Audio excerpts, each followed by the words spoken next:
මිෆද බොඩු හදියාය තිවෙහි කවුමෂා රයිතුන්න දෙව්විකමට්ටක සිෆෑන්ගෙන් මෙමති වෙරියා රයිසුල් ජුම්හූරියා ඩොක්ටර් මුහම්මද් මුයිස්සුගේ නම්ෆුළුගයා Maldives National Defence Force ke namugaya divehi sarukara rayitunge namfuluga alun menge ebbandu ebbafa qaume kamugawa turki vilatuge rais president urdugan asha e qaumuge Ministry of National Defence asha navy asha rayitunna alun men emmenge faratun hifeettu menneti shukuru dennevun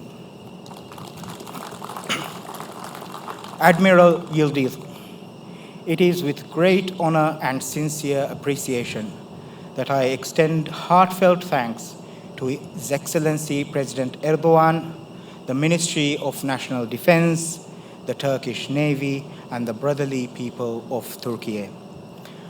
On behalf of the Commander-in-Chief of the Armed Forces of the Republic of Maldives, His Excellency President Dr. Muhammad Muizz, the Maldives National Defence Force, the government and people of Maldives for this very generous gift.